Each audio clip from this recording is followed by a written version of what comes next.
So good afternoon. My name is Jamie Barnett. I'm a partner here at the law firm of Venable LLP and chair of the Telecommunications group. And on behalf of the nearly 700 attorneys in D.C., New York, San Francisco, Los Angeles, and Baltimore, and elsewhere, we welcome you here to what is still our relatively new building at Venable. I'm also proud to be a senior fellow at the Potomac Institute for Policy Studies, which is co-sponsoring and co-hosting this symposium with us. Potomac Institute for Policy Studies has for over 20 years been really a premier science and technology and national security policy and strategy research institute, and really has been a leader on our topic today of supply chain security. A few admin things as we begin. Please feel free to move around the room. You will not disturb the speakers. So if you need coffee, they will not take it as an insult to what they're saying. The water and drinks in the back, and please grab a sandwich outside. Restrooms for the men are an immediate left. For the women, it's a little bit further down, and I'm sorry, right. The other right. So to the right, for the women, it's a little bit further down to the right. They end up being equidistant, but are in different places. Our format today is, after my very brief welcome to you, we'll have a keynote address, and then each of the speakers will speak for a little while on this. I'm going to ask that in order to make sure that we have time for each of the speakers to get their main message out, for us to hold questions until the end. Don't forget your questions, because we do want to have a good conversation with you before that. So, I think this is an incredibly important topic, and we've got some great speakers on it. We talk a lot about cybersecurity in the nation's capital here, keeping the bad guys out. But what if the bad guys are baked in? Or what if we don't really know is what in and whether we can trust our microelectronics? So Ari Schwartz has been a leading voice really for a couple of decades now, both in government and in the not-for-profit sector. I first met him as when he was an executive at the Center for Democracy and Technology. He moved very quickly on to be an executive in the government, including special assistant to the president and senior director for cybersecurity, the White House. He also worked for the Department of Commerce, developing and implementing the cybersecurity framework and other policy. He's not a lawyer, and we like that about him, but he is here at Venable now and is our director of cybersecurity services for our clients, and is really one of the founders of a coalition and a center for cybersecurity law and policy. By the way, I might mention he's also a senior fellow at the Potomac Institute for Policy Studies. Michael Daniel, and y'all can raise your hand if you want to, is currently serving as president of the Cyber Threat Alliance, which works to improve cybersecurity by enabling real-time, high-quality threat information sharing. Michael served as a special assistant to the president and cybersecurity coordinator on the national security staff at really a crucial time in these last 5 years. For 17 years before that, he was on the staff of the Office of Management and Budget, achieving very senior positions, including Chief of the Intelligence Branch for the OMB's National Security Division. Terry Halverson is currently the Executive Vice President and CIO of Samsung worldwide. I first got to know Terry over 15 years ago when both of us were working for then Chief of Naval Operations Vern Clark on a very special task force. As a member of the Senior Executive Service, Terry became the Deputy Commander of the Navy Cyber Forces, Navy Net Warcom, and then CIO of both the Marines and the Navy as the CIO for the Department of Navy, and ultimately then to the CIO of DOD, and just left this earlier this year. He's also a former Army intelligence officer, and the only questionable thing I think about Terry is that he used to jump out of perfectly good airplanes. Mike Swetnam is the CEO and chairman of our co-host here of Potomac Institute for Policy Studies. He co-founded the Institute in 1994. He's the author of several books. He's currently a member of the Technical Advisory Group to the U.S. Senate Select Committee on Intelligence, and he's a former special consultant to President Bush 41's Foreign Intelligence Advisory Board. He has worked in industry. He has worked for the CIA, and he is a former naval officer in cryptology. And so I think you see we've got just a tremendous panel, and I'm going to call on the last person that I mentioned, Mike, to start off with us. And Mike, did you get the clicker? Do you want to be at the podium here? Oh, I'll stand up for a little bit. Well, so if you're going to stand up, I might ask you to come here because this mic is live. If you're going to be there, you might sit down to be closer to the microphone. So, thanks, sir. Mike Sweatman. So is there a clicker, or do I just click? There you go. All right. Thank you all very much for giving me the opportunity to talk today, but I have to start first with thanking Venable. Admiral Jamie Barnett's been a close friend and colleague and advisor for forever, and now he's at a world-class place with some people who really care, and I want to express great appreciation to them for partnering with us, not just on this issue, but on many other very, very important issues of our time, giving back in so many ways. So thank you, Admiral, and to the good senator in the House, Senator Pryor, who's been always there for us and everybody else on issues like this, and the ambassador as well. Thank you all very much. As was mentioned a minute ago, the Institute is a science and technology policy think tank here in Washington, D.C. We try really hard to look at policy issues of our time and how science and technology can inform the development of policy in a meaningful and rational way in support of the Congress, the administration, and society in general. The issue we're talking about today, or that we're, along with Venable, trying to highlight today, is one of a national supply chain for trusted microelectronics. And I preface this with noting that the United States government's concentrated, focused initiative to deal with cyber threats formally is about 10 years old here in Washington, D.C. It created what became eventually Cyber Command, billions of dollars worth of investment and focus by the United States government to get its hands around everything from cyber criminals to nation states that look to use the technology that we live with today, our cell phones and the internet, to harm us in one way or another. A very large and daunting venture that's cost us, the taxpayers, via our federal government, literally many billions of dollars for more than a decade, and we can look forward to that need to invest in dealing with this threat into the foreseeable future, and it will probably demand many, many more billions of dollars.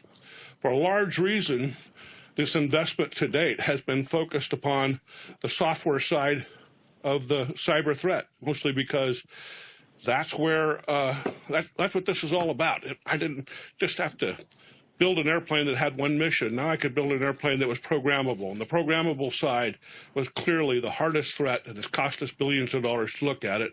But as the Admiral mentioned a minute ago, what if the threat was baked in? What if it was part of the structure of the airplane? What if it wasn't so much programmable as somebody put it there in the first place as kind of a reserve mode that they could pull out sometime during wartime? That's frightening. And that's what we wanted to talk about now as our efforts to address the cyber threats around the world increase. It's probably time we got really serious about addressing the potential that somebody baked in a backdoor, somebody baked in a kill switch. And it's not so much that your refrigerator will get turned off by some foreign adversary that you should worry about. It's that the electrical grid could go down, stock market could get turned off, et cetera, by remote control of some foreign adversary who built in a switch, hidden in the transistors, way below the software, and we won't know about it until they use it. So let's talk about threats. And this is a chart put together by the Defense Science Board over the last decade to kind of, if you will, put your arms around what we mean by threats in general out there, but in particular for the cyber world. And the DSB looked at it this way, that most of the threats on the bottom tier there, tiers 1 and 2, are out there in everybody's cell phone, they're in everybody's computer, they're put there by the high school kids. the script kiddies, they call them. Anybody who has the desire to go mess with your computer can buy a computer, figure out how to do it. You get on the internet and figure out how to create a virus and go out there and do something about it. That threat, however, can be dealt with literally by a few dollars. $10, $15, $20, you can buy antivirus software, turn on the firewall on your computer, and deal with a large chunk of that tier 1, tier 2 threat. A little bit higher up the spectrum, though, you run into the criminals, the counterfeiters, the organized and unorganized people out there who are doing this a little bit more sophisticated. They're doing it for money. They're making money for it, or they're leveraging money, and therefore they can afford to be a lot more sophisticated. To deal with those kinds of guys, it might cost you a lot of money. Oh, by the way, though, their impact can be millions of dollars. You could lose your intellectual property. You can lose your identity. You can lose your credit rating. Further up the spectrum, tier 4, 5 kinds of people, these are the really, really bad ones. These are nation states. Maybe there's only 3 of them out there. Maybe there's 13 of them out there. But these are the people that have the resources to do things on the internet that most people can't imagine. This type of threat is not a high school kid or a script kiddie or somebody in their garage. This is a room full of the best PhDs working at some place like NSA, designing in a software bug that can do things you can't even imagine today. Dealing with those threats will cost you an awful lot of money. That's what Cyber Command is all about. That's why we spend many billions of dollars per year at Cyber Command to deal with the full spectrum of threats, but more importantly, to make sure that we have the ability to deal with the nation state guy at the very, very top of the pyramid. When we start talking about hardware, the same type of threat matrix can be depicted, but let's talk a little bit about hardware. Is there a great capability of people to insert threats in hardware at the very low end? Not much. Not much at all. There's a little bit, but it's not really as nefarious as you think. It's things like counterfeits. We've got pictures. I'm going to skip ahead for a chart, and I'll skip back. You can see the picture right in the middle. That's a picture of a guy overseas. Actually, that one, I think, was in Indonesia. And what he's doing there is he's got circuit boards that were pulled out of the trash here in the United States, put on a ship, shipped over to Indonesia. And he takes those circuit boards and put them on a hot plate. And then he pulls the chips off one by one, scrapes them off, cleans them up, puts them back into the parts bin, and resells them. Only problem is those are used chips. Not only are they used chips, but they've been pulled off the board with a hot plate, and they may or may not work. And to the extent they work, probably not reliable. Counterfeiting is a real problem. And counterfeiting, by the way, is not just at the bottom level. There's counterfeiting at the multi-million-dollar level as well. It goes like this. Some microelectronics processor manufacturer builds a state-of-the-art 100 billion chip microprocessor that runs at 1 gigahertz. And he sells it for $1,000 a chip. 1 gigahertz chip. The next generation chip is almost literally the same chip, but it's been designed to handle 2 gigahertz clock speed, not 1 gigahertz. So it's twice as fast. Essentially the same chip, but it's been built a little bit more robustly so it can do 2 gigahertz chips. When the new chip comes out, he might have 1 million or 2 million of the old chips sitting in the parts bin that he hasn't yet sold. Those are discounted and not sold for $1,000, but sold for $50, $60. A parts distributor overseas somewhere, buy those chips, pop the cap off, move one jumper to change the clock speed, and then put on a new cover and a new printing on top of it, and sell them like they're a 2 gigahertz chip. Will they work? Most of them will, for a while. It's going on quite a bit. It's been discovered in many of our most critical systems. But what we really worry about is at the high end. Who has the capability to design into most of the general purpose microprocessors out there a backdoor or a kill switch? Very few people have the ability to do that. You have got to be a nation state. You have to have access to a foundry. You have to have access to a foundry that's building chips that most people are using. How many people in the world, how many countries in the world can say that? Just a couple. Literally, just a couple countries can say that. And that's who we worry about at the top end. Would they do that? Would somebody go to all the trouble to put backdoors in all those chips just in case maybe some of those chips ended up in the electrical grid of the United States? Would somebody do that? Sure. That's what we're talking about today. How do we address this full spectrum of threats? How are we going to make sure that we can spend the amount of money we need to deal with the nation state guy, but only spend as much as we need to deal with counterfeit?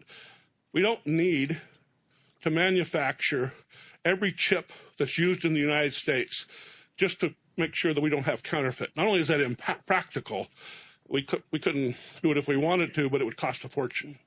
So how are we going to go about doing this? Well, this is a supply chain problem. This is more than software. This is supply chain. I've got to deal with this stuff from the research and development, design, all the way through to it's deployed. By this, I mean, if I'm a nation state and I want to mess with your chips, I can do it on the front end design. I can get into the design of the chip and insert some backdoor that even if I'm really good, the designers don't know about. In fact, maybe I can get into the design tools and have the design tool put in that backdoor without even the designer knowing I'm doing it. I've got to be involved on the research and the design front to make sure that it doesn't happen down there. Then when it goes into production, it's really hard. It's in production. Most of the big production houses won't let anybody touch their production. But it could happen there. What if somebody just got their hands on the production chips to be able to reverse engineer it and via reverse engineering figure out how to put something on top of it later on that puts in a back door? Got to make sure that chips don't wander away at the production phase. Oh, by the way, I want to make sure that when I get chips coming out of a production pipeline, they're real chips. They're not counterfeit or reused chips. Supply, stock, store. The chips wander all over the place before they get built into a subsystem. People have access to them. People can get one of those chips. And if they're a nation-state person, they can pull off the top, graft something into it, exchange it for another processor that has the same labeling, all kinds of different ways of messing with it. And then finally, if I deploy those systems that have chips in it, I have to be sure and protect the systems to make sure that somebody doesn't get in it and pull the chips out. This is not something you would do for all your systems. This is not something you would do for even the majority of your systems. You would only go to this much trouble if it was an F-35 fighter. It was a nuclear bomb. If it was the command and control system that goes on Air Force One. We really want to make sure that the chips on the communication systems in Air Force One are clean. So you only want to do this very expensive thing on very few systems. But on those systems that count, you really want to do it. It's really, really important. So it's important to note that if you miss doing it somewhere along this thing, you spend a whole fortune doing all this, but then you let your your middle stock store part go unchecked, that's where a nation state who's looking very closely at you will get advantage and mess you up. So who do we have that does this? We say, assuming that you recognize this is real, and it's taken a while for the political class and most of Washington, D.C. To realize the reality of this. But once you realize this is real, you say, this is more than build another cyber command. This is protecting my supply chain. This is being smart about the things that I put in my nuclear weapons and my F-35s, and I need to have a plan to go do it. That's what last year the United States Congress told DOD to do. Put together a plan for protecting the supply chain of the chips that go in your most critical systems. Make sure that plan covers the entire supply chain. Make sure that it's got the capability, this plan has the capability to be actually executed and give it to us within about a year. DOD's in the process of doing this right now. The new administration came in, got briefed up on all this stuff, and in fairly short order said, this is a problem. The president issued an executive order that said, not just for Department of Defense, but for those critical pieces of our infrastructure, let's make sure that the critical pieces are as safe as we can make them. Not the entire infrastructure, not every computer that runs every system in the United States, but let's figure out, put together a good plan. Let's figure out the pieces of our system that need to be protected. Let's figure out how we're going to do that. Let's figure out how we're going to put together a partnership with industry here and overseas to figure out how to protect those things that we care the most about. And this and the direction from Congress is what various parts of the administration are working on today. So what should they do? Who has the capability to make sure that the parts that go into our critical systems are ones that are trusted? Well, the answer ought to be obvious to most of you. We don't build our F-35s overseas. Okay? We don't build Air Force One overseas. Then the reason is because we want to make sure that Air Force One and the F-35s have trusted components in it, and that when the pilot pushes the button, the bomb will go. It'll happen. Most of you probably don't know, but back in the mid-'80s, we were going to build a new embassy in Moscow. It was one of the first studies I did in the Reagan administration, working on the PIFIAB. We built that new embassy in Moscow. Beautiful building. And before we moved into it, we did a survey just to make sure that there weren't any bugs. We knew there'd be bugs. It was built by the Russians. We gave some Russian people in the Russian government money, and they built it for us. So we did a survey to see if they had left behind anything. Okay? We knew they'd leave behind bugs. We found they left behind bugs. What surprised us, though, was that the bugs were embedded in the concrete, in the floors, in the ceiling. In fact, they had figured out how to make concrete and rebar a battery, so the listening devices would continue to work for many decades. After really looking at the building really hard, you know what we did? We tore it down.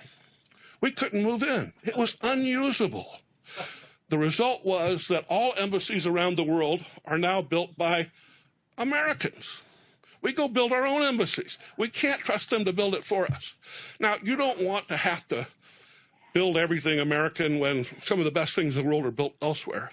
But if it's your embassy or your Air Force One or your F-35, maybe you need to go do it. And the people who spend a lot of time thinking about building stuff so that it works are the Department of Defense. DOD has been thinking about this problem, the trusted supply chain, for a very long time.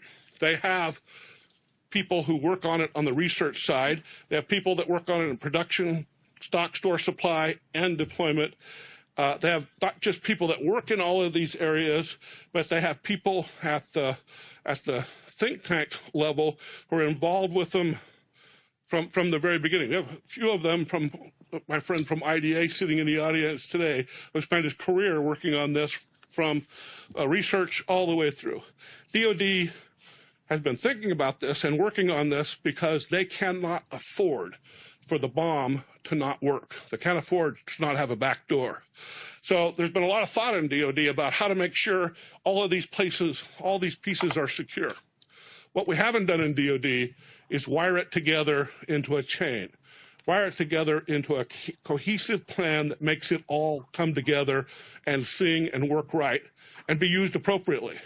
The truth is, you don't need to do this, but for a little bit of the time. You know, probably the majority of systems in DOD will get the majority of their chips right off the shelf. But if it is an ASIC, a specially designed chip on the front end of a missile that runs a guidance, you probably want it to come from here. But DOD's been thinking about it and working on it. What we're saying is that in answer to the U.S. Congress, in answer to the White House, let's put together a plan that takes what DOD has spent literally billions of dollars creating rationalize it into a system, and that's our plan going forward. We have been so bold at the Potomac Institute to say, this is what the national strategy ought to look like. We have people who have been trying to work on the front end of microelectronics since it was created. The truth is, we wouldn't have microelectronics today if places like DARPA and OSD hadn't spent billions of dollars in programs like Semitech to create the technology. And still, even though when we get to the production phase, the big companies won't talk to us because they got people like Samsung that are worth a whole lot more money to them than DoD ever is, so they won't talk to us at the production phase. At the R&D phase, they love to talk to us. And there's an opportunity for us to partner with them. In production, we have a multi-billion-dollar investment in a facility out in Sacramento that has optimized for state of the practice on, but we can grow to give us the capability to build our own when we need to. We don't need to very often, but when we need to, we have a organization that does about $1.5 billion in chip production every year right now already, and it can easily, I think, be grown to do an awful lot more. By the way, it is one of the few places in the Department of Defense that has the acquisition authority to do this. The acquisition agents who have federal and congressional authority to buy things, Army, Navy, Air Force, NSA, Defense Logistics Agency, and DMEA have full acquisition authority. Although I'll say we don't need to produce all of our chips. We only need to want to produce the ones that are right. We have now to have to make sure that when we stock, store, and supply them, we're really looking at them, inspecting them, V&V, make sure it all comes out right.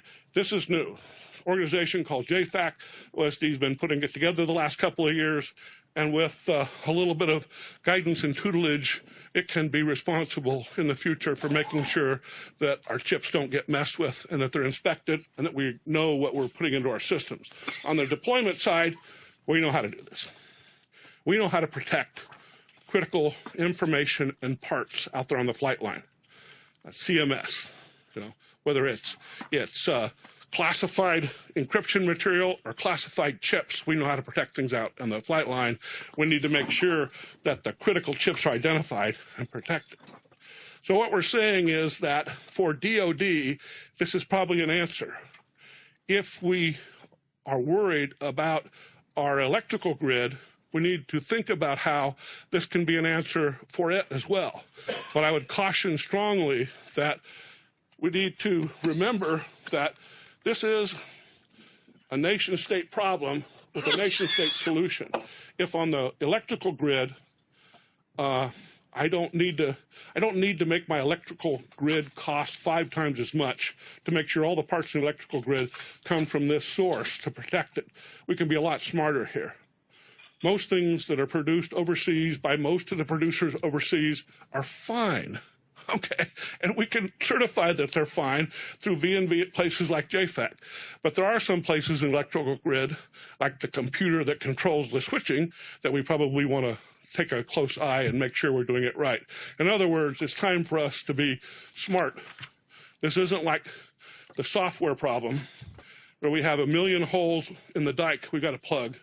This is where we've got a few holes, and it'll cost a lot of money to plug each one, so let's do it smartly. So that's the Potomac Institute's view of supply chain for the future, and I'll be glad to address questions later. I know my colleagues are going to give you a much broader view of how this affects national security. Thank you very much for listening.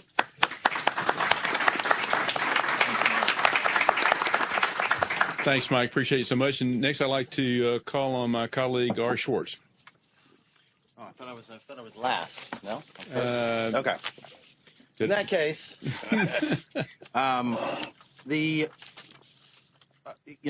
really like the way that Mike broke up the different sections of the chip production and usage, right? From design, production, supplies, stocks, store, deployment. I do think we have to try to figure out how to make this process work for more than just the top layer of chips. And the way to go about doing that is through promoting trust in this through a standards process, right? That we have to try to figure out how to make the different pieces here flow together, so that you know what something looks like during design, what it's supposed to look like. When it comes out of the design process, that you actually have what you put in. That out of production, that it still looks the same. That out of and then when it goes to the end user, that it still looks the same. And then when they're using it, that it still looks the same, right? And that has to be something that doesn't cost that is so prohibitive that it's only used in nuclear devices, fighter jets, et cetera. We need to be able to figure out how to bring down the cost so that that's an acceptable way to do business for a range of different types of critical infrastructure. And one of the things that a lot of the discussion is really country-based here, and I think that the country-based discussion becomes harder and harder every year. We see so many components go into different pieces of equipment. We see we have so much more of a discussion about Internet of Things and new devices being attached to the networks, even sometimes very critical networks. How do we go about trusting those chips? And I really want to focus on ways to bring that discussion out of a country-specific discussion of saying we only trust U.S. chips to something that says that the chips that we see and the devices that we see are trustworthy because we know that they look like what they were supposed to look like at the beginning, at least to the point of some sense of value. And the problem that I think that we have here is you're talking about so many different pieces of standardization here that it's hard to figure out how it's going to all flow together. I think it does start from the kind of discussion about the kind of high-level expensive chips and kind of flows down from there. What pieces can we take from this? What parts of the folks in that are already in the fab, that already work in chips that can set a some kind of digital signature in throughout the process that we can trust, and keep the cost at a low enough cost point to make it valuable for a wider range of players, and standardize those processes is really going to be the key to getting us to that point. So I think there's a vision out there of what it looks like, but I'm not saying that it's going to be easy to get to. And I think I'm interested to see what comes out of the DoD strategy here, because I do think that will drive a lot of the rest of this discussion for critical infrastructure moving forward. So I hope I didn't steal too much of what you were going to say, since I thought I was going after you. But did it? No. Go, great. So Michael Daniel. Yeah. Thank you. So I think I would like to just take a step back and talk a little bit about where some of the trends are actually going in cybersecurity and how this actually affects what we're seeing in the supply chain and how the two sort of link together. I mean, if you think about what we're seeing in the environment, first of all, we're making the problem harder and more diverse every day. And by that I mean the Internet of Things, which we're pretty soon just going to call the Internet. But all the devices that we're hooking up to the Internet, from your Fitbit to your car to your refrigerator to industrial control systems across the whole board. Depending on whose estimates you believe, at the conservative end, we're adding 10 million devices per day, every day. So cyberspace is not only is it getting more diverse, but we're also making it bigger. On a daily basis, China's efforts in the South China Sea notwithstanding, there's not more land, right? There's not more air. There's not more water. But every day there's more cyberspace. So we're making the problem bigger. Second, there are more and more actors, as Mike was alluding to, there are more and more actors who are deciding that they can pursue their interests in cyberspace. So the number of people who are getting into the game, whether they're criminal organizations who, because there's a lot of money to be made, or they're nation states who are realizing that they can effectively pursue their foreign policy through that area, you've got more players in the game. Third, there are more willing to move up the threat spectrum. You know, Mike was alluding to the start of the Comprehensive National Cybersecurity Initiative 10 years ago, and we were still talking about website defacement back then. When was the last time any of you really seriously worried about website defacement, right? You know, that's just not a problem that we spend a lot of time talking about because we have moved on to other things. Disruption of the power grid, like we saw in Ukraine. You know, actual destructive attacks on things like Sony Pictures, all because of a bad Seth Rogen movie. And it is a bad movie. That's so the actors are willing to be more dangerous. And then, fourthly, though, we're becoming more dependent on all this stuff. I'm old enough that when I first started working for the federal government, if the network went down for a day, we just did something else. We used the phone. We had meetings. We worked on our actual spreadsheets because I was at OMB, right? Now, if the network goes down, most of your organizations are rendered inoperable. You literally can't do your business. So we are highly digitally dependent. So what does this mean? What you're seeing is efforts in the cybersecurity community to figure out how to address a lot of these problems as the actors get more sophisticated. One of the places that you would want to go in dealing with some of the software issues is how do you trust anything? Where do you anchor your trust? And so what you'll hear a lot in the cybersecurity community is discussions about trust anchors and where you can actually trace something all the way back so that you can actually trust it.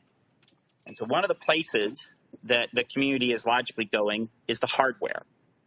You already see this in things like two-factor authentication, where what we say is, you know, not just your password, but your password and your cell phone, or things like that. It's, you know, you're moving in this direction of having a hardware root of trust is what people talk about. Well, if we're moving in the direction of having a hardware root of trust, where are the bad guys going to go? They are going to eventually start to look at the hardware and move so the nation-state actors in particular will start to move in that direction. So the question is, how do we actually start to think about addressing this problem? I think one of the things that, from my perspective, as we look at this issue from the Cyber Threat Alliance, the first thing I would say is that geography by itself is not security. And sort of the simplistic answer of simply saying, make it here, doesn't work for a number of reasons. One is, in case you've been, you know, like in a cave somewhere, we've had a few insider threats over the last, you know, decade, right? There's no guarantee that just because you are making it here in the United States means that every single person that's touching that hardware is reliable. And that's just the hard, cold truth. Also, we certainly have discovered that as you start to trace the progeny of a lot of these things, you'll say, yes, it's made here. Really? Every single step in the whole fab process is here? Like none of the code for the design or manufacture was ever shipped over? Well, actually, we did. You know, there's one step where we do send it to the team in Malaysia, or we send it overseas to the team in India, or we send it over there. Oh, so it's not really completely made here. So the ability to actually assume that you've got a geographic solution to this problem, I think, is not borne out by the facts. And instead, some of the same principles that we apply on the software side also have to begin to be looked at on the hardware side, which is it's all about risk management. And how do you actually manage risk along the entire chain? And how do you have a multifaceted approach to the issue that you're facing? What are the risks that you are facing? And how do you actually design your thinking to account for that across the entire process? Some of this gets into what Ari was talking about with the standards issues. You know, one of the things that we are talking about for the Internet of Things, right, is how do you actually fail to safe? So don't have the device fail to kill people mode. Have the device fail to safe mode. What's the equivalent when you're dealing with some of these hardware issues?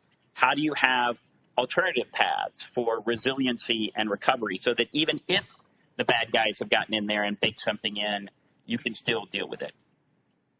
And that leads me to kind of my last point here, which is that we have to flip the problem around. If we try to come at this problem and think about we have to protect everything all of the time from every possible place that the bad guys could try to get in, we will fail.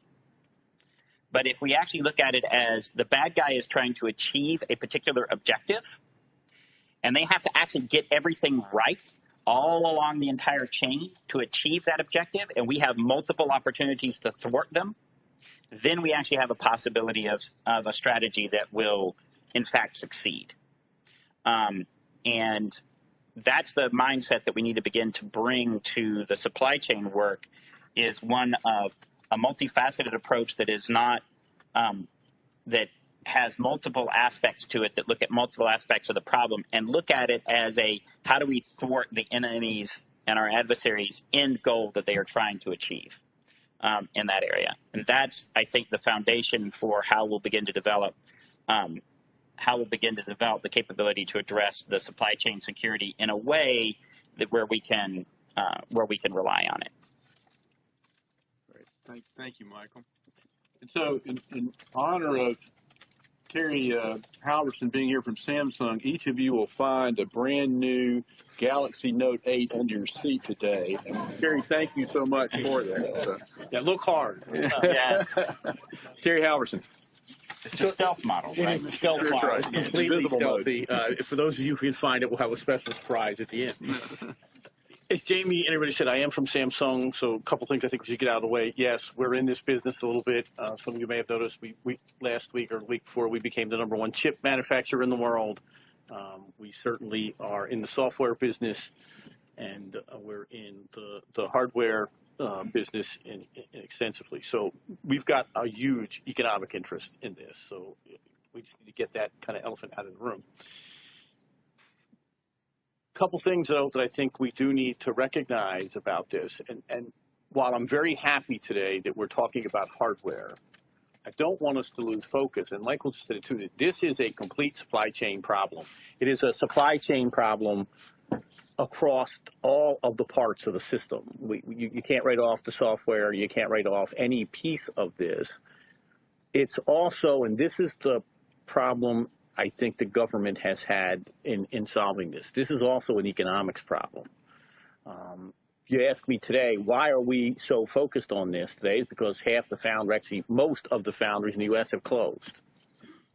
We don't make all of this stuff anymore ourselves. Why is that? Because it's not an economically viable today process for industry to stay in the foundry business or to be very selective. We really do have to think about how do we change the economics of this system. And that's going to mean we've got to look at it, as Michael said, in a totally different way than we've had in the past.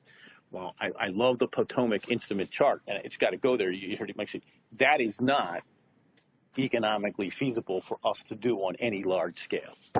And while we can do some of that on the very critical systems, here's the other big problem. Trying to define today what systems are critical and where they don't share connections with non-critical systems is almost impossible. We brought up the F-35 today. We have definitions of what's in the F-35 as critical. If you look at that really closely, you'll find some things in the F-35 that weren't defined as critical that could actually bring the F-35 down or not let it do its mission. That's true across the board, and we're going to have more and more of that where the systems that weren't defined as critical are interfacing with the systems that are critical. So how do we begin to look at that problem? And here's the other ugly word that everyone doesn't want to talk about, and it's got to be secure enough. And it's to Michael's point, what's the risk analysis? This is less about a cybersecurity problem and more about a risk assessment decision that you've got to make. We've made some really good ones and we've made some really bad ones inside the government and inside business.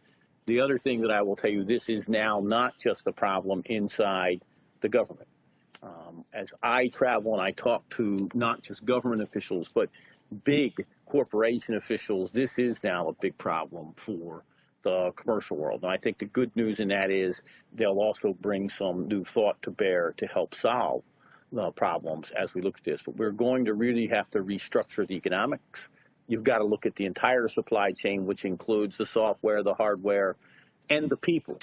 And Michael brought that up. You really do have to figure out some better economic way to vet people who are working on these systems than we do today. The current vetting process, just in the government alone, is extremely expensive and still does things in a way that does not scale.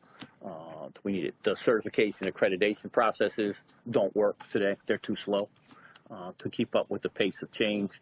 All of that has to be looked at as we look at this system. There's answers to all of that, but what really is going to need to be a systems approach that, besides looking at the end game of what is the right risk level, also considers what's economically viable in terms of what you can do at scale. So I think I'll shut up now. The question should probably be a whole lot more fun. Thank you so much. So, to all our panelists, thank you so much, and you bring so much to this.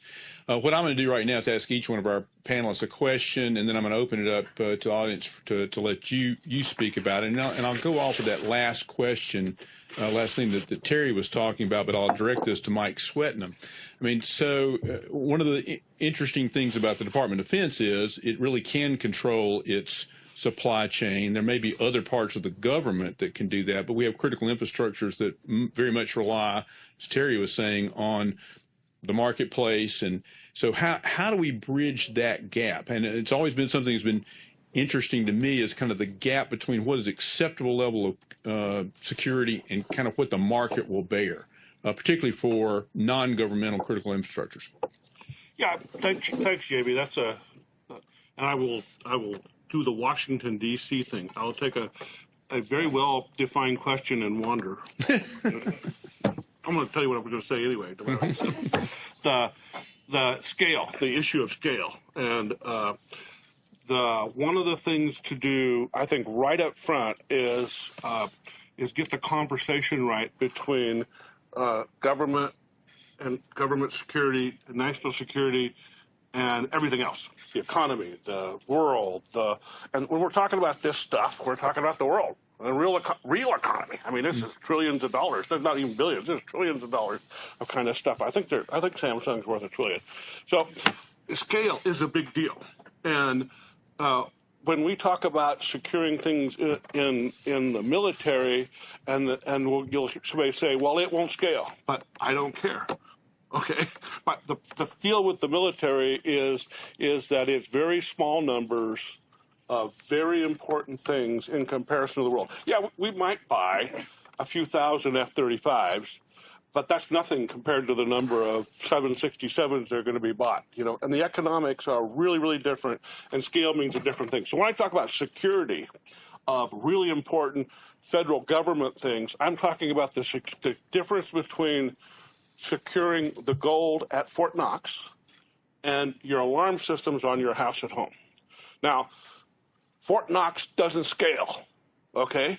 I can't do Fort Knox in everybody's home. But what I got at Fort Knox, I need that level of security. You don't need it at home. So let's get we probably eventually need security solutions and hardware security solutions that scale. And that's the type of stuff that Michael's talking about in the Alliance. How do we get the commercial industry that addresses these big, large-scale commercial markets? How do we get them to do things that do scale? That's really important. That's very, very important. But that's a very, very different thing than a one-off point solution for something that does not need to scale, should not need to scale. I'm just trying to protect things that are really, really important. And, we haven't been getting it right. Terry's exactly right. The F-35, if you really get into it, they'd block us up because we'd be one of those inside leaker kind of things. But F-35 is a great example of where this is our most critical fighter, but did we think through making sure it doesn't fall out of the sky? No. Let's go back and fix that. These things cost $100 million a piece. We're going to have them for the next 50 years. They better work, okay? And why do they cost $100 million, you can buy the most modern jet airliner that Boeing builds and fly it for 50 years and make a lot of money off it. We're paying that for a little bitty airplane. You could fit about 3 of them in this room. We better make sure they work. So let's get our discussion right. A lot of things don't scale, and we don't need them to scale, but they're Fort Knox.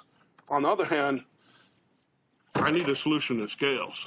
And it's going to be really hard, and it's going to have to be international, and it's going to have to be something that that we go to Samsung for, because Samsung's not build their chips here, but you're the biggest maker in the market.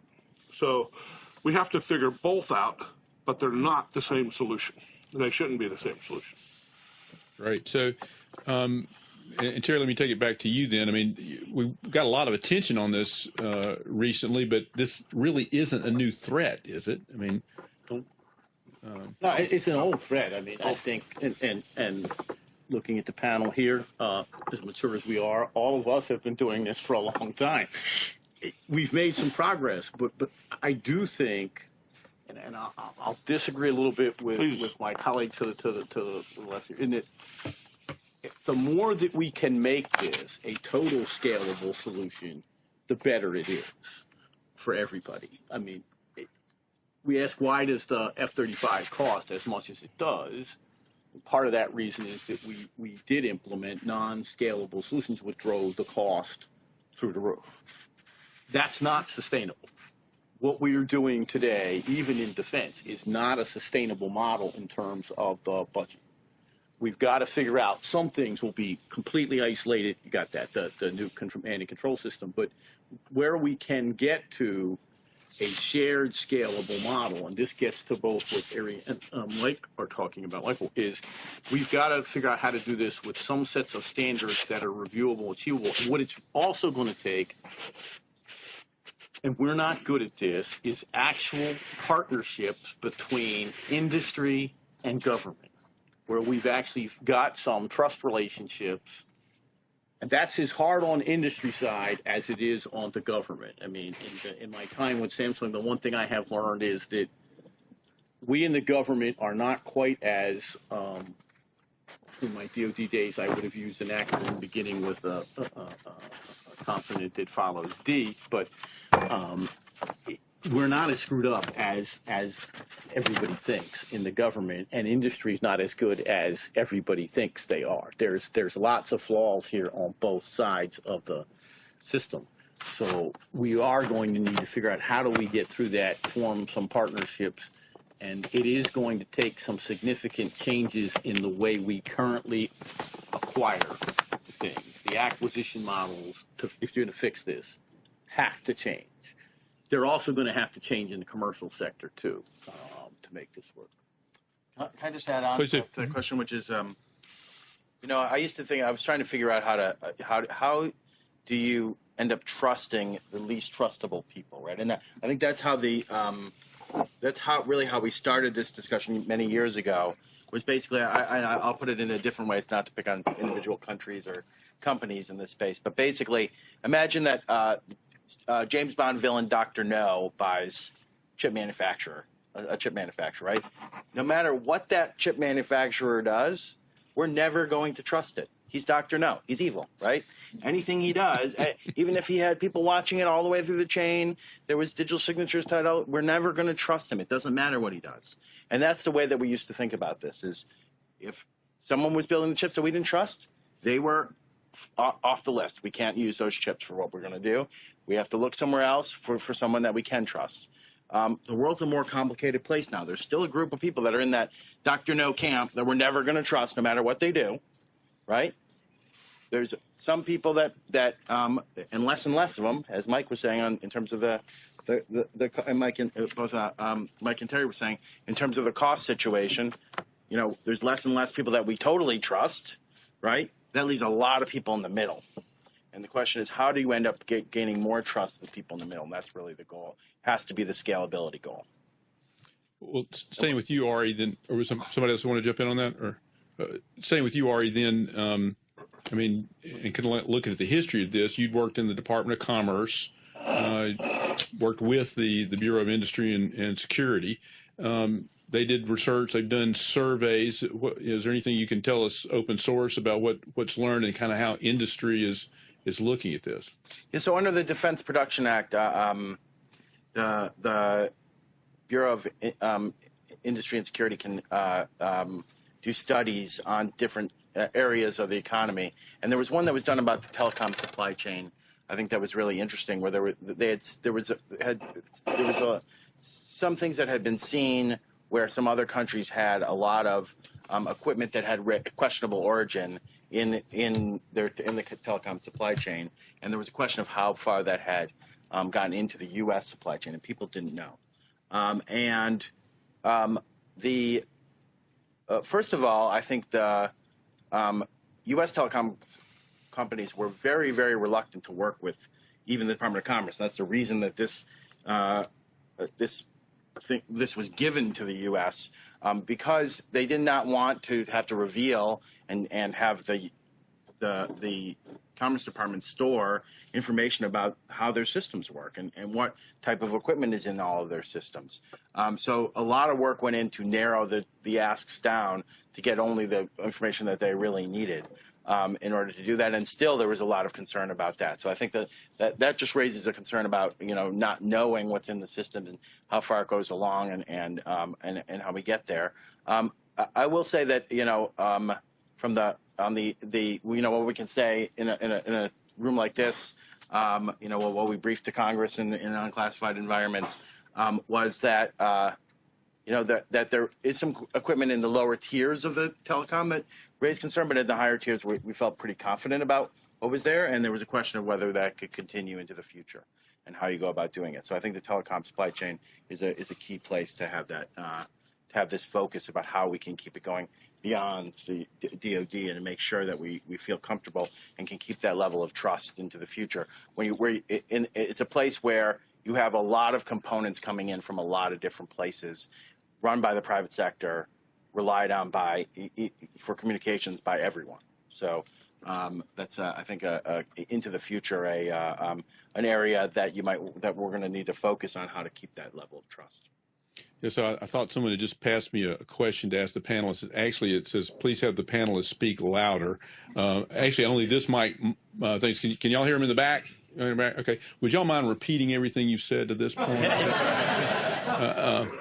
Actually, Michael, let me go to you next. And, you've indicated a lot of things to us about how things can go wrong in this space and how it's going to be hard to make it better. So we're all kind of scared to death. But I mean, how do you talk to, if you're individualizing this, we have several companies that are here. How do you talk to company leadership or a board about what can be done productively? Well, I think part of the answer is building off of something that Terry said, which is that as long as, and this is true whether we're talking about hardware or software, as long as we keep trying to treat this as a technical problem that we can solve, we're going to fail. If we treat it as a risk management problem, as a risk issue that we need to manage, then that starts to put it into a framework that CEOs and boards are actually quite used to dealing with. They manage risk all the time, whether you're talking about, litigation risk or natural disaster risk or, product branding risk. These are all things that most companies are quite familiar dealing with. And so once you start to put it into that risk mindset, you can actually communicate much better about what it is that you're trying to do. And so I think that has to be the foundation of it, of coming at it from that standpoint. And then the other piece is to actually, again, to hammer on this point, to do it holistically. You're not going to be able to, for the most part, be able to come up with that single point solution that solves all your problems for every bit of your business, or if you're a government agency, if you're a critical infrastructure owner and operator, you're going to have to come at this problem from a number of different angles. And so looking at it from, and some of your solutions will not be technical. They may be process oriented. They may be plan oriented for, how do you actually ensure that you can recover from a bad event if it happens to you, so that you're not caught by surprise if a bad day happens. So all of those things, I think, have to go into how we communicate to senior leadership on this. Great, thank you. All right, well, so we have a very august panel. We also have a very august audience, members of the government who may or may not want to identify themselves and what agency they're from, industry, press. And I'd like to open up now, if you would, please raise your hand and state your question clearly. And what I'm going to do, because this is being recorded, I'll try to the best of my ability to repeat it because we want to make sure it picks up all right. So over here, please. I'm Matt Keegan with the Beacon Group, 30 years in the aerospace industry. You've been mentioning systems, subsystems, building things. The F-35 is a system of systems that have been built from all over the world. The FACOs are in Italy and in Japan, and we're looking at a very, very spread out footprint for maintaining the airplane as well as receiving components from around the world to assemble it. How do you ensure that supply chain when you have Israelis buying F-35s, FACOs in Italy, FACOs in Japan, et cetera, et cetera, et cetera? Some components being made in Scotland. I can go on with the list. So how do you ensure that supply chain? How do we get them to be part of this mix to ensure that that airplane will continue to fly in time of war? So would it be fair just to summarize for the tape that how do we ensure the international side of the supply chain? For critical systems. For critical systems. Yeah, the first thing you have to do, I have another briefing and a chart on this, and the OSD people have been mouthing the words over and over again about how this is just too hard to do. But in fact, we have done it a couple times in our military history, and we seem to have forgotten. We did it in the nuclear case very well. For nuclear systems, look at it and say, which parts of that very complicated system are really the ones that are going to make it not fly, rocket not go, et cetera, et cetera, et cetera. And there are probably hundreds of those things in there. In the microelectronics case, in the F-35, it's actually not as hard as you think. You know, yes, people can mess with the interface chips, et cetera, et cetera, et cetera. But first, it's the ASICs where we have a custom design chip. You want to make sure that that's still your custom design chip, or it's the FPGA, where it's a kind of a semi-software hardware version of a custom design chip that you still have that right. But if you start at that very point right there, all the ASICs, all the FPGAs come from that trusted supply chain, and you make sure that your international allied partners are in bed with you, like we did in nuclear case, you can go do it. Yes, it costs a lot of money. Yes, you only want to do it on the critical systems. Yes, it's hard to figure out what are the critical pieces, but you can start with a very blunt tool by just saying all of the processors and all the custom-made processors are secure, and then start working your way back from that. In the end, though, you have to say, we've done this with partners too, we have to change, 2 or 3 people have said this, we have to rethink what we're doing in acquisition, okay? In DoD acquisition in particular, commercial acquisition as well too, but DoD acquisition probably more specifically than not. We got caught up in this commercial off-the-shelf trend in the 80s and 90s into the 2000s. That if I can get commercial technology and put it in a military system, I will save a whole bunch of money and I'll be able to do a whole bunch more. Okay, and commercial guys are doing it all well, and all the technologies in the commercial realm, and see they do cell phones, and all I need to do is go get commercial and make it military, and I'll be able to win the war. When all of our critical capabilities since World War II have been things that are not commercial and that nobody else has. Stealth, cryptology, radar, but before it became radar for all kinds of other uses, precision targeting, et cetera, et cetera, et cetera. So what I'm really looking for, the real asymmetric advantage for a military guy, is probably something that the commercial venture capitalist threw into the garbage can, because there isn't a real commercial utility for nuclear submarines. But I really need it, you know. So there is a role for commercial off-the-shelf in the military, a wonderful role for commercial off-the-shelf. But if it's going to be something that gives us an asymmetric advantage, well, then we're probably the only ones who have it.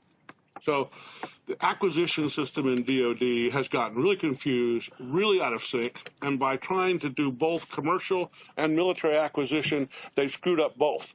They don't speak the commercial language, and they forgot how to speak the military language, and They didn't achieve the scale of cost of commercial, and they screwed up the uniqueness of military that they had before. So we have a mess right now in DOD, and I'm not sure that that's a bleak forecaster. I'm not sure that we have an answer to that, by the way, either. Congress's answer was, let's split our acquisition system in two instead of. All right, right here. Thank you. I'm Tom Hurt. I am from OSD.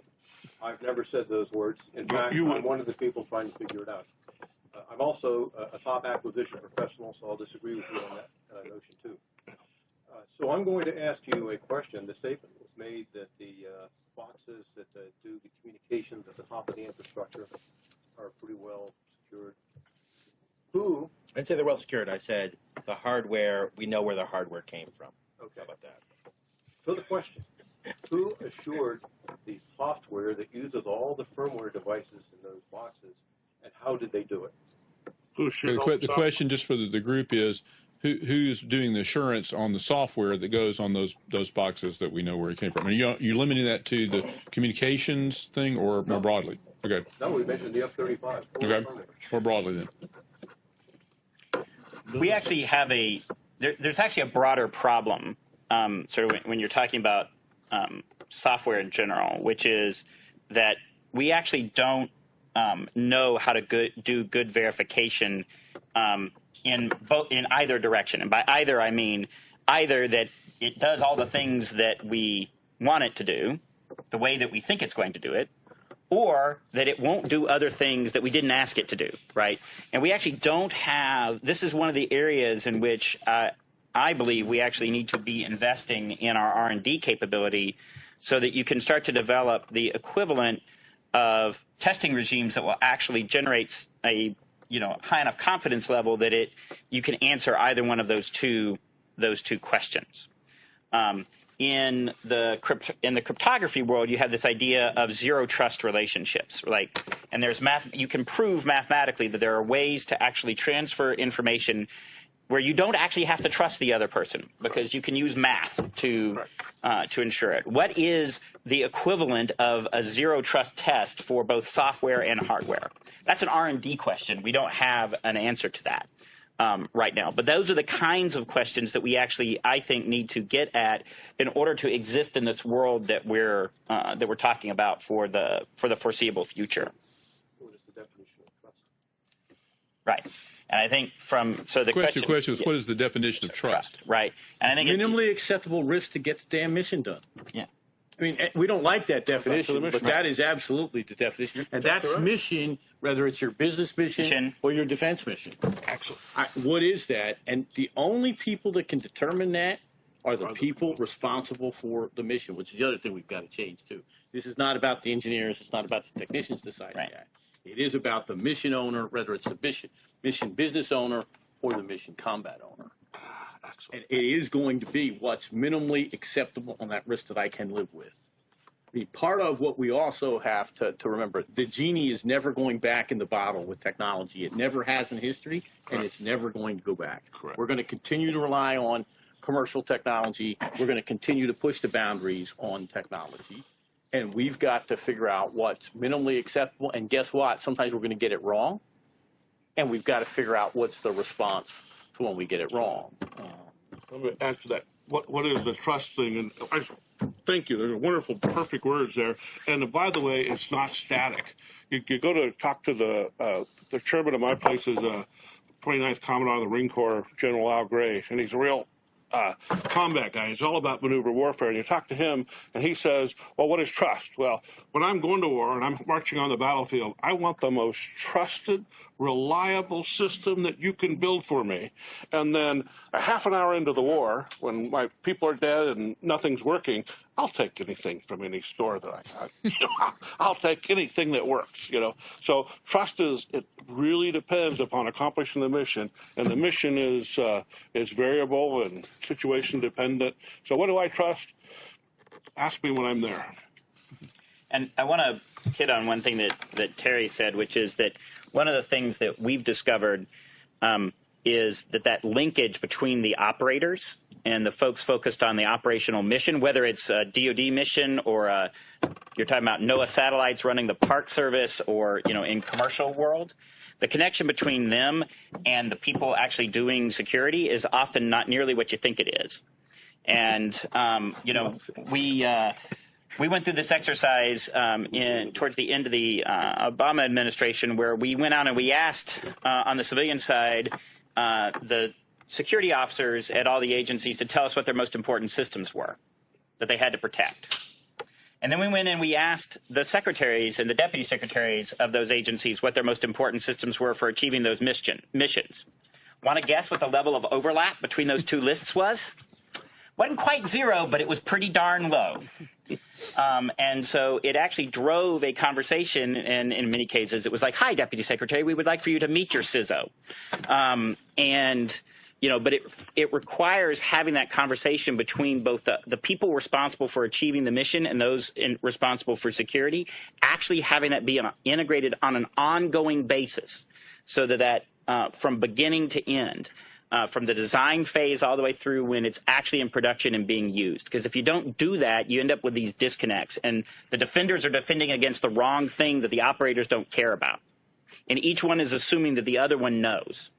And you can't rely on that assumption. Yeah, and it doesn't matter actually if it works sometimes. I mean, dumbest decision, that one of the dumbest decisions, one of the really dumb decisions that I ever made was enforcing the CAC sled inside of DOD.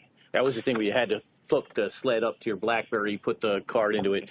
Not a damn operator in the world used that. We actually just all went around it, which would increase your security risk. So you do actually have to figure out, is the user audience, I don't care if it's a business user audience or a combat mission, going to use what you've put out in the field, even if it works. If it's too hard or it slows the mission down too much, forget it. No one is going to use it. It's just not going to work. So that relationship is something we don't understand well enough and have got to get better at. That's not just in defense or any other government. That's also in the business world. Question over here. Let me just pick up on that point.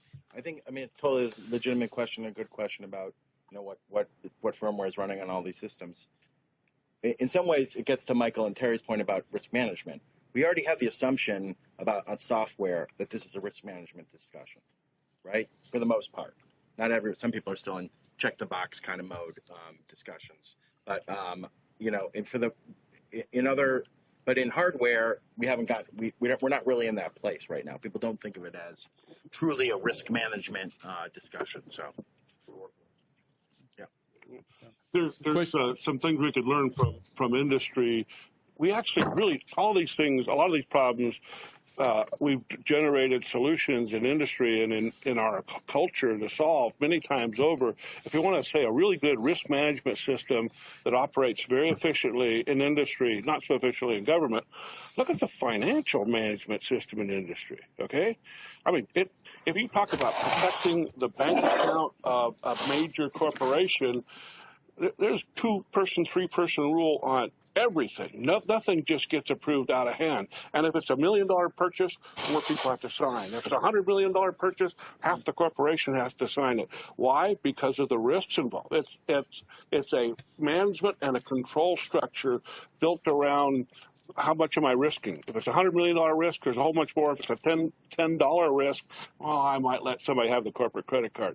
We know how to do these things. We just haven't applied it yet to the new world, realizing that information and money are the same thing. All right, I'm going to go to the gentleman that's been standing over here. Yes, Jeremy Moldavan, Deputy Director of Defense Software and Hardware for the Office of Secretary of Defense. You on this problem? I run the Trust and Assured Microelectronics Initiative, which is doing the investments in the technology to try to do something.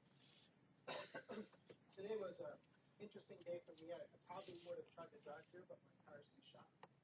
The computer that controls the key access to the tower is defective, and it's been shut for about 3 weeks. And they've been going back and forth with the manufacturer and trying to figure it out. And they don't know what it is. They've ordered 3 replacement computers, and they all seem to be not working. So this is just an example of trust in the system and the need for the people who operate and maintain and keep those systems running, to understand those systems and their complexity. I came this morning from a supply chain demo where they had technical means of doing KSI, using encrypted ability to do provenance of the traceability of information, potentially from all sources that are knowable, and digitizable about the processes of production from design all the way to they actually have manufacturers and customers that do input stages and things like that for their own economic interests. So it's not that all the technical pieces are there. The pieces that I think we do need to focus on, and I've heard a number of you saying, largely it seems like it's a burden to do these technical things, right? And so far that's how it's been viewed. I think there are some people who could imagine these as advantage in the marketplace, where I can show provenance of the security, of the features, of the software, of the technical design, of the production, of the sources, so that when I go and pick up my car, it's finally close to me.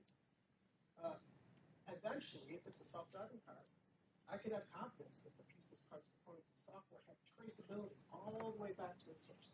Doesn't mean us government or anyone else has to hold all those detailed technical information, but the source, the chain. This is totally the key. I mean, this is what I was trying to get at with my comments. I think you said it very, very well, what we're trying to get at. My point is also, though, that if we need to standardize it, because what's going to drive that cost down is that you can do a comparison between two different vendors in this space talking the same language, and then you can say, I'm going to go with this guy who the trust is the same on both of them. This price is lower on the chip, right? That's really where we got to get to, where there is value, definitely value in provenance and the ability to show trust in a chip, and people should be able to make money off it. But if you can't compare the two different things of trust, and I've talked to some of these vendors, I get the sense that they're speaking different languages to some degree. So we need to be able to get to the point of standardizing that so that you can make your decisions you need to make. Yep. And if you need a ride home, maybe one of the people. Metrics, I think it's metrics and standards, because people are doing it different ways. Like some people, it's not exactly done exactly the same way, and that's fine. We should let all the different folks that can secure trust, but we're all talking the same kind of trust, right? And you can build metrics off of that. There's a woman back here that had her hand up.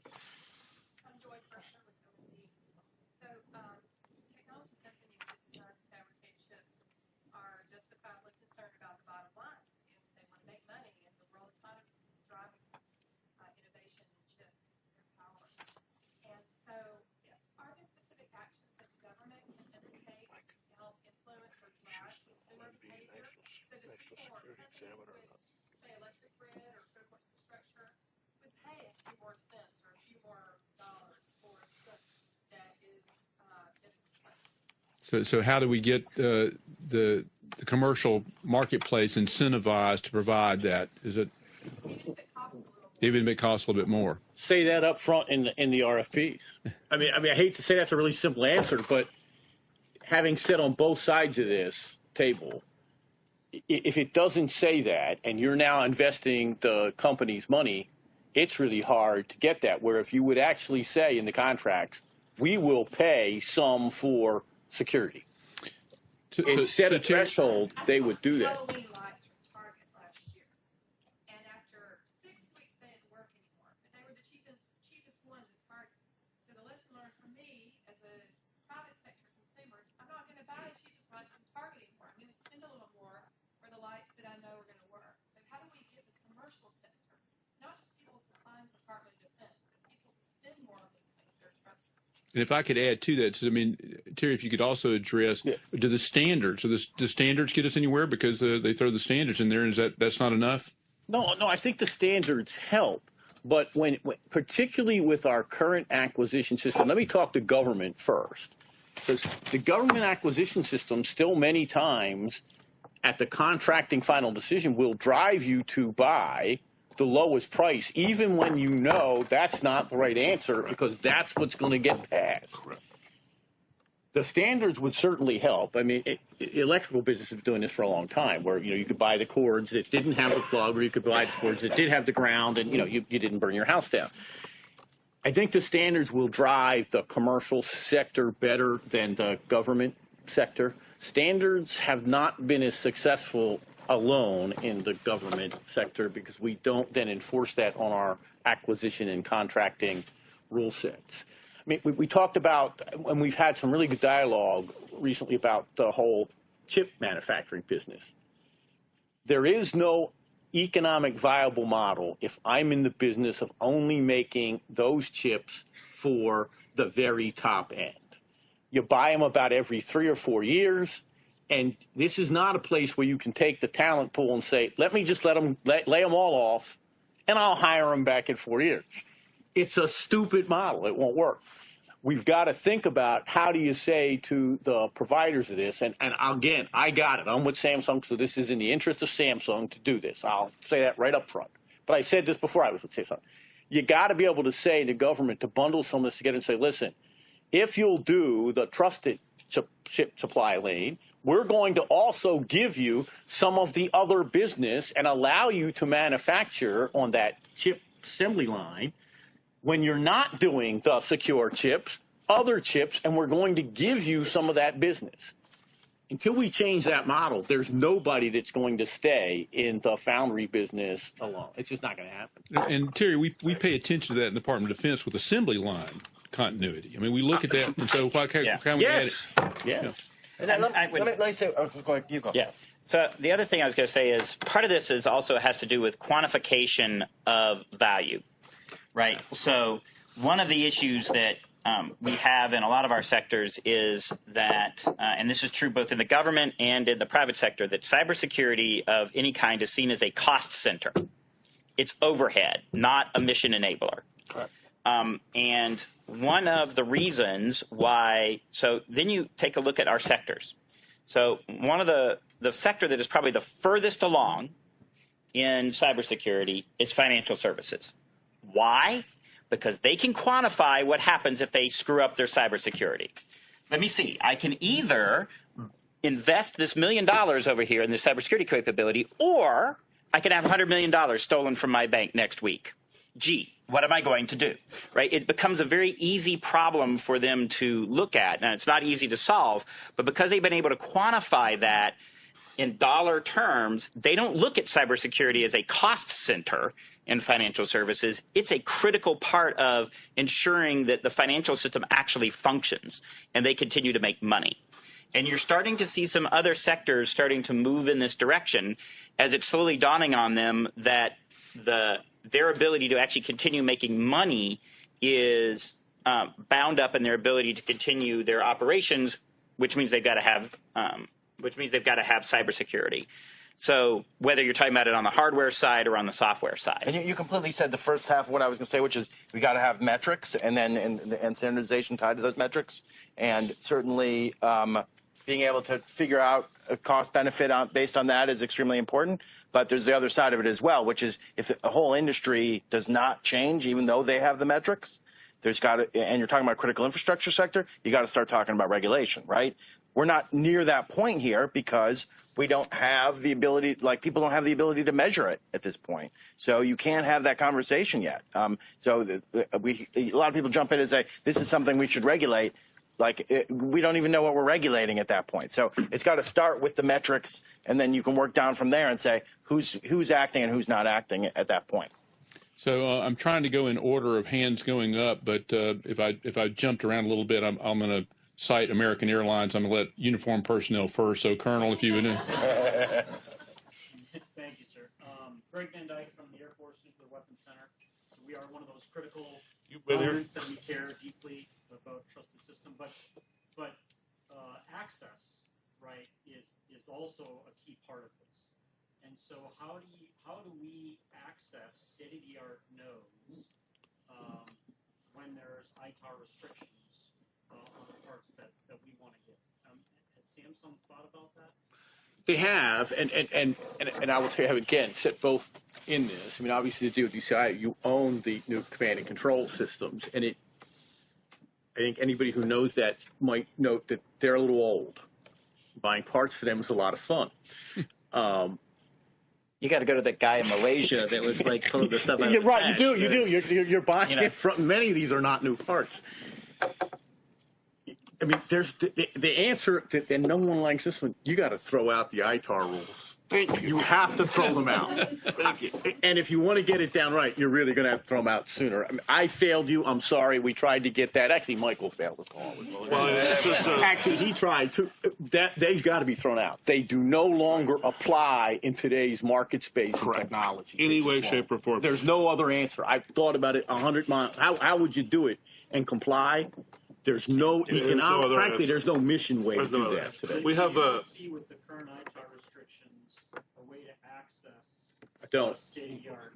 I don't. Well, there's some things, and in fact, Dr. Moldavan over Jeremy has been working on some.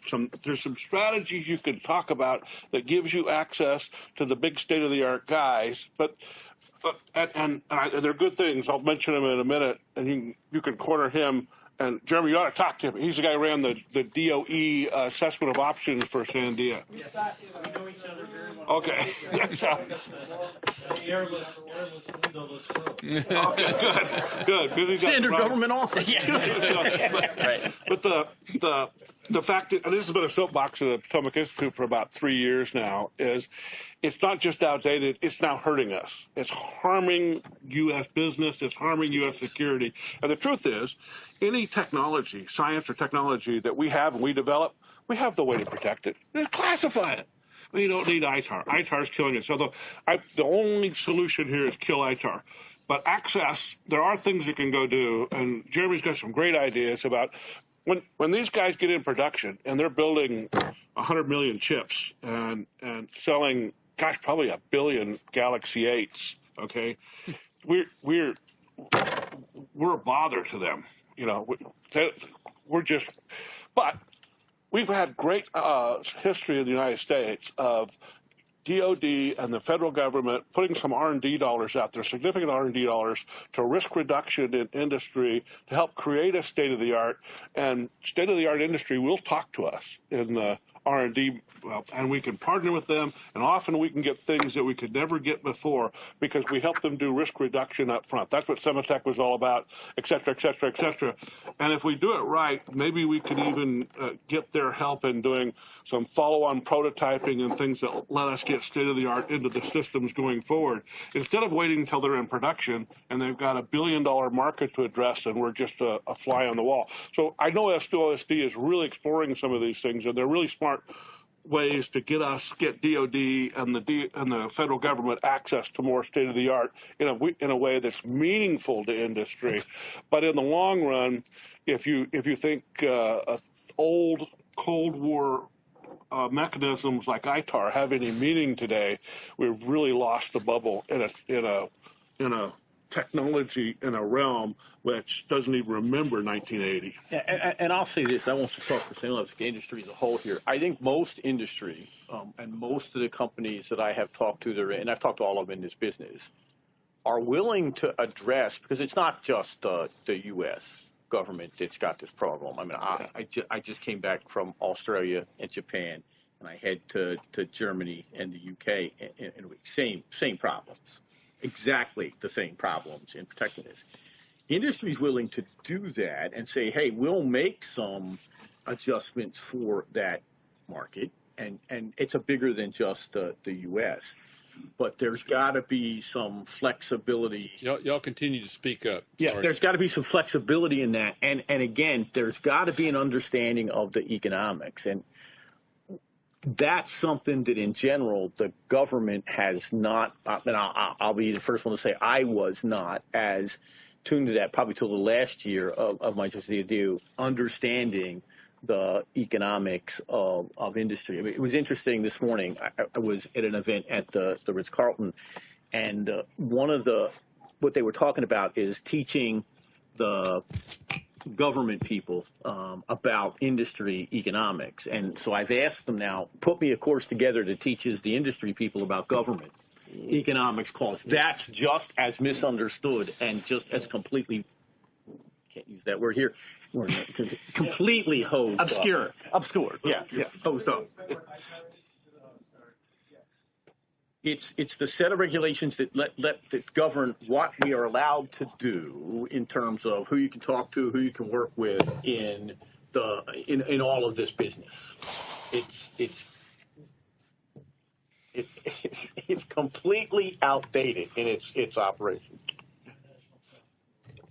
Yeah. Let me go to Rod Porter next. Rod Porter. And just one last thing, ITAR, like, it pops up in weird places, and so, there was this question for a while, for example, of whether or not cybersecurity defensive software like ITAR would apply to that. And so basically what we were saying was this regulation that was designed to make sure that the bad guys didn't get something was enabling the bad guys to get things, because our cybersecurity companies couldn't market the best tools to protect things around the world. So that's what we're talking about. Of like, in this world, the way that we designed the system just doesn't make any sense anymore for what we're trying to achieve. Yeah, Rod Porter. Rod Porter from Skyhook. I guess much of the pushback against Michael's more country-based approach is that, well, we need a comprehensive set of processes and standards. And I guess just to get a little more concrete for Ari and Michael, what are those? I mean, we heard provenance and tracing, but like, can you start to give us some examples of what types of things you might address in a standards or process type environment? So I do think provenance is one of the key points. Not so much traceability as on the provenance side as what was the code that went in, what's the code that's coming out, what's the code that's being used now. So I think of that as provenance, but it's also sort of a test of observability, something like that. Integrity, I guess, is the term that I'm thinking of there, right? How has the code stayed the same, and can you actually prove that? That's what makes it observable. So that to me is the key factors. I think there are other things you can add in there too. But what I'm trying to get at is I've seen different solutions in this space, and I don't want to dictate and say, oh, you have to do it this way, and that's what the standard is going to be. The point is, like, when it comes out, what does it look like, and can we standardize what it looks like when it comes out, so that we know that it's trustworthy in that way, and then you can build metrics off of that set of standards. So because there are different kinds of solutions in the space, and we want to encourage that, right? I don't want to say, no, there's only one way to go about coming up with this observability or integrity and provenance in particular as well. So, and I think the other thing that I would add on that score is, like, when you start to use certain terms, what do you mean? So if one of the things that we start to talk about in the secure supply chain is vetted workforce, so then this is just the way that industry works. Every workforce will be vetted, right? Everybody's workforce is vetted. Okay, but what does that mean?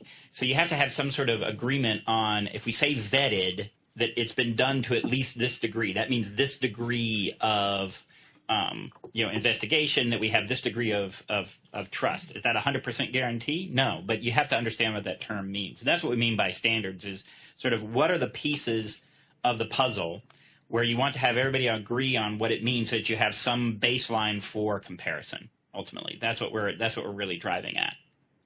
Gentleman over here. Yes, you. My name's Darrell Williams from University of Alabama. Not really a question, more of an observation. We looked at the secure supply chain from a defensive perspective. Yet when we do cyber security, a lot of times we'll get feedback from the offensive side to understand how you're properly defend. And we've been doing white hatting against most secure supply chains for 27 years. Federal Reserve, they failed miserably the first time we did a supply chain white hat, but then the next year they succeeded. Some of the observations is that when you're going to do a defense, when you're going to do an attack on a national security supply chain, you have to do, like Terry said, you have to do a holistic look at the whole supply chain, so you understand all the ramifications and the linkages. Because as an attacker, I'm looking for two things: one, an effectiveness, and also anonymity as I do it. And so once you do that, once you're going to find out, once you have that mapped, then you're going to find out that the cost of securing your supply chain is actually relatively inexpensive. I mean, what we talked about today is multi-millions, hundreds of millions, billions of dollars to secure a supply chain. You might find that your critical components are only maybe 100, and you can actually protect it. For the Federal Reserve, they protected their supply chain, I think it was like for $50,000. Just because now you understand what your vulnerability is. Once you understand, then you can protect. So, I mean, talk about cybersecurity, talk about pen testing and red teaming and attack, but for some reason we've left out the whole white hatting of the supply chain piece. That's a critical piece. Great. Any reactions to that? Good No comment. comment. Good comment. Great. Okay. We'll have you on the next panel. Jamie, I got one comment on this. Yeah. I can't get through this whole meeting without talking about the wonderful processes of testing. If you get a little bit closer to the mic. The wonderful processes of testing. We over-test, and we duplicate, and that's what in the government, way too many tests that we could actually use the industry data from, and then we could focus much more of our resources on the testing that no one is doing today. So you look at, and even in the hardware business, we duplicate tests that if we put an observer into, say, a factory, we would actually be able to get those results without having to spend the time and millions of dollars that we do to duplicate testing. I do think that's one of the, somebody asked about what are some of the changes you could make in this.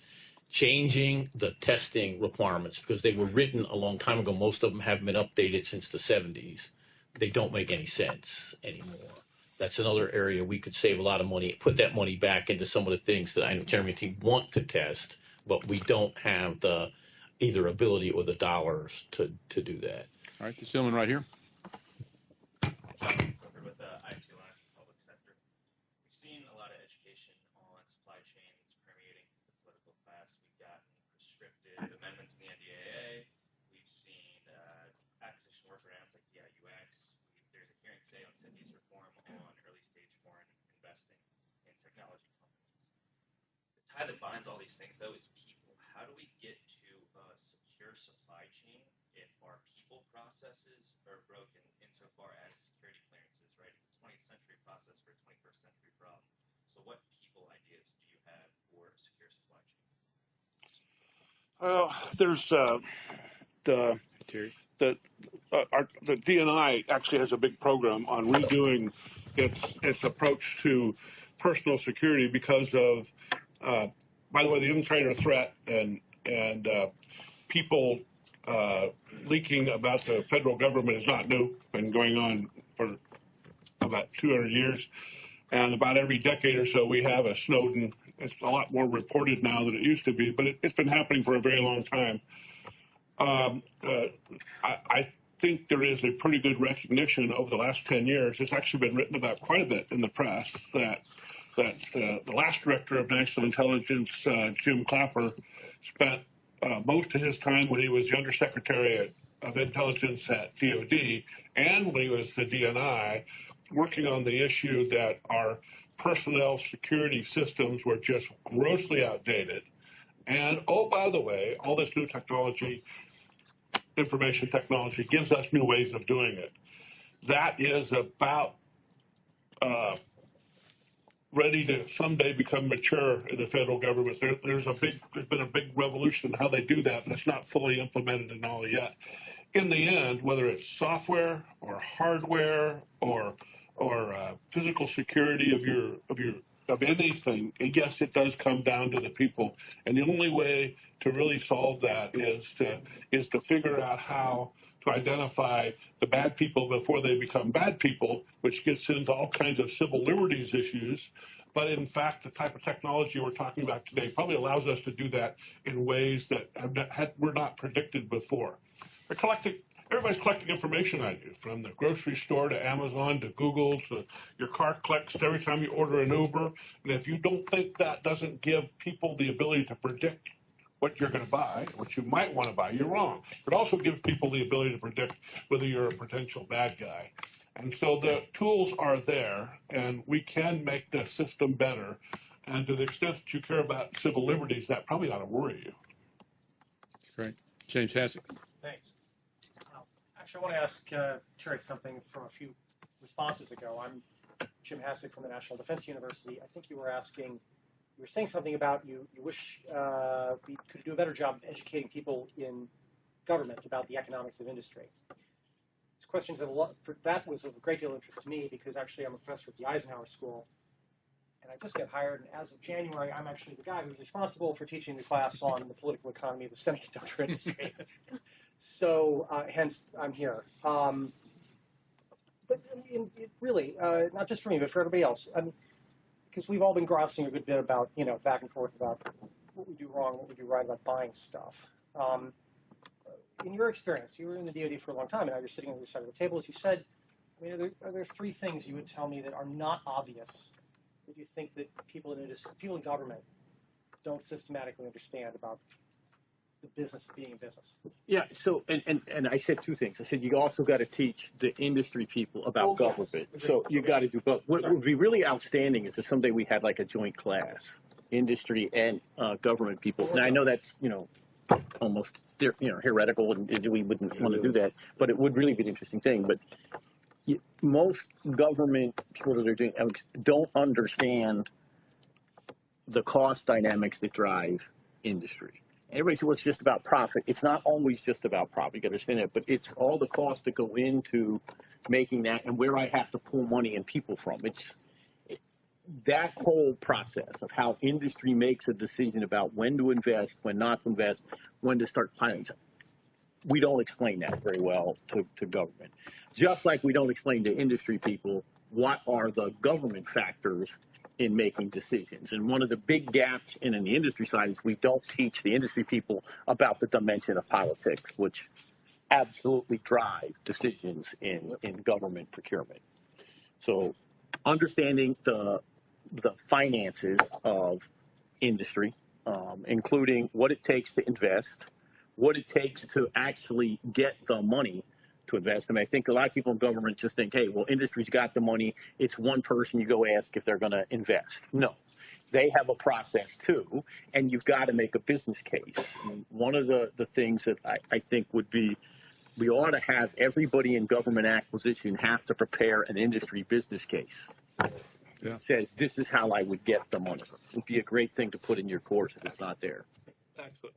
Well, made the Potomac Institute very unpopular with the last set of leadership in DOD, and the new set haven't been there long enough for me to make them mad yet. But give me time, we'll get them there. But the last set, I radically infuriated with being very open and critical about the venture to go to Silicon Valley and learn what industry was doing, and that's somehow going to make the next set of asymmetric capabilities in DoD happen, as if asymmetry was all about technology, and as if technology was what was making Silicon Valley work.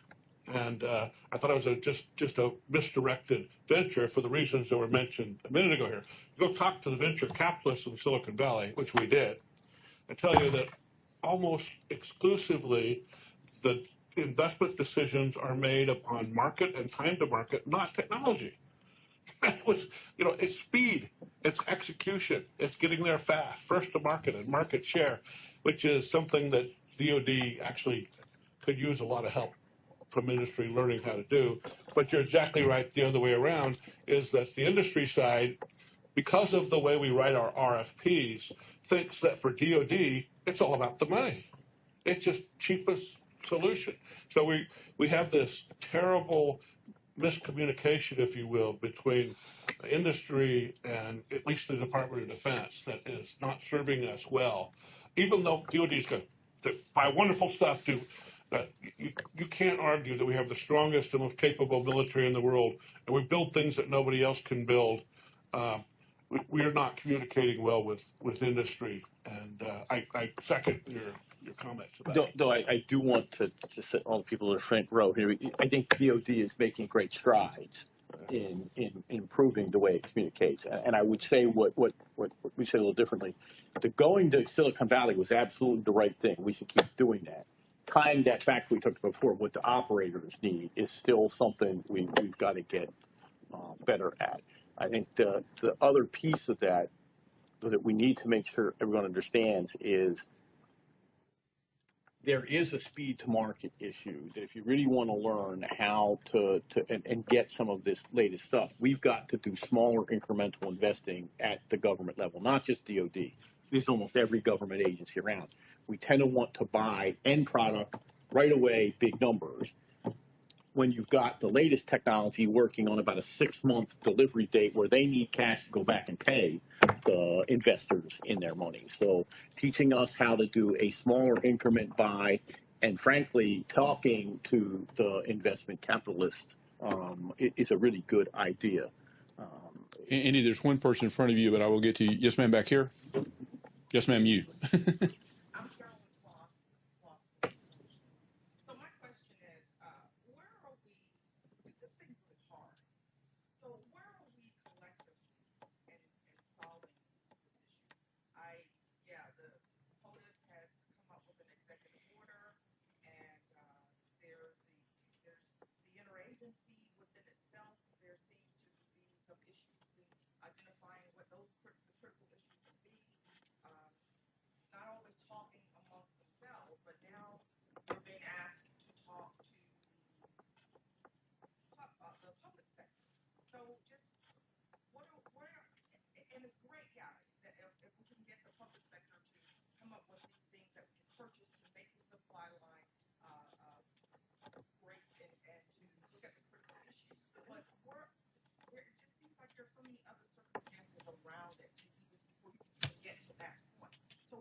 So are you basically, just so I can repeat it for this, so basically we talked about a lot of this stuff, but what are the next concrete steps? Is that what do we do next? Washington always moves slower than, not just our acquisition system. We'd figure out how to get our political system to move a little bit quicker. We'd probably be better off. But right now, the Congress wants a plan for next year. The executive order says over the next year, put together a plan. So there's a lot of things going on, productive, real stuff going on, and you should talk to people like Jeremy there who can tell you about what OSD is doing. And Section 231 is the funding for the Transition Back to the program. That's the program I'm responsible for. I'm responsible for bringing together that language, the report to Congress at the end of this calendar year. And we are working as a community at the highest levels to try to come up with a strategy. We're putting forward initiatives at the various levels we need to bring them forth towards the president's budget. We still need to do this engagement, and it's hard to do that in an open way, in the way that our government works. There's good reason for that, but that's where we are. Great. Andy? DoD has co-led the Software and Supply Chain Assurance Forum for over 10 years now. And to the point about the testing, they're quite aware of the various testing that can take place. And in the space, and I'm encouraged by what you're doing in this narrow space, but in the space outside that, in critical infrastructure, DoD is not putting in procurement requirements related to security regarding software assurance or regarding supply chain assurance, and it doesn't have to be that hard. We now see DHS has just put out the Continuous Diagnostic Monitoring RFP, which includes some information about supply chain risk, is encouraging. NIST, in partnership with everybody, the NIST Cybersecurity Framework, is very, very encouraging. But the bottom line is the most important thing to companies like ours is that we want to be able to sell our products and services. And the buyers around the world are almost never asking the right questions. And so we need to work together to get government to begin a crawl, walk, run approach and start asking what these suppliers need to do in terms of testing. For example, the CWE and the vulnerabilities and weaknesses, the tests and the scores. So we've got a global provider we're selling to. We have to make available all available updates for CDSS at the highest critical scores and above. You have to notify them of others. There are things in CWE that you can put in the requirements. I know, for example, that Samsung, one of our competitors, Samsung has to have some of their products evaluated by certain of their customers. One of the largest companies in the world. We had to go through hundreds of questions. But most buyers around the world and the American critical infrastructure, most critical infrastructure is not encouraged by government to come up with the questions they should ask of or require from their providers. That's the kind of thing that's going to incentivize providers to do a better job. And so that's an area where I think we ought to start. We ought to start encouraging the use of the standard that DoD helped lead the creation of, the Trusted Technology Provider Standard, ISO 20243, that major American companies developed. There's a conformance program, but not enough people are using it because nobody's requiring it, nobody's giving a preference for it. I think those are some areas where we can start. I mean, I agree with you that we should go to a crawl, walk, run approach. I think we are crawling right now. I mean, it is moving forward. It's not moving forward that fast. I mean, you mentioned the NIST special pub, where I assume you're referring to the special pub in this space. It's now going to be incorporated into the NIST framework, at least in the last version that they shared. I think that's a great step for critical infrastructure and for now that government is being required to use the NIST framework for the civilian government. So I think we're moving in the right direction on getting those questions asked. I don't think you can expect it to happen overnight either, though, in this space. Great. Back here. Steve Schiffer. I'm with the NNSA. Spent about 40 years in the automotive industry, various levels of supply chain. And just a comment, I'd like to get your reaction. The things that we emphasize in the automotive industry were cost, quality, delivery, safety, performance, because these are the things our customers are willing to pay us for, make us more competitive. Well, as a frustrated Equifax customer, if Equifax would have come to me last year and said, hey, we'd like to charge you another $3 a month to bolster our firewalls, I probably would have paid it, but they didn't ask me. So I see a strong commercial case for trust, that perhaps that becomes, if I could trust a Ford more than I trust a Chevy in terms of software not getting hacked, that I think that this has a huge potential within the commercial industry to become a very big thing. And I'm wondering, just your estimation, how much the government could piggyback off that. Your reactions on? Well, I think from that perspective, one of the issues that we have, right, is that people intuitively understand whether or not their car works, and they have a demonstrable, or it's demonstrated, whether or not he can get into his car, right? I think in the software world, one of the problems that we have is, things break and people don't understand why. Things even happen in the background and people never even know that they've been ripped off because the data can be copied. And so what we lack in a lot of these areas is a measure of cybersecurity-ness. It's hard a priori for anyone to even take a look at necessarily, although there's some, as near as I can tell from the media reporting, it does appear that Equifax was particularly stupid in a few areas. But but in general, it's often hard to actually go in and a priori say this one's better than that.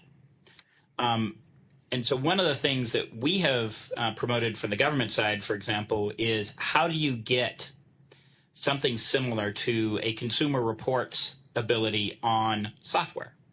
How do you have the equivalent of that little UL that's on your consumer electric products that says this won't burn your house down? What's the underwriter's laboratory equivalent in software? In fact, UL is trying to move in that direction. They have the same counterfeiting problem. Yeah, that's right. And so none of this is a perfect solution, but the point is that we've got to start where Ari was talking about the standards and the metrics.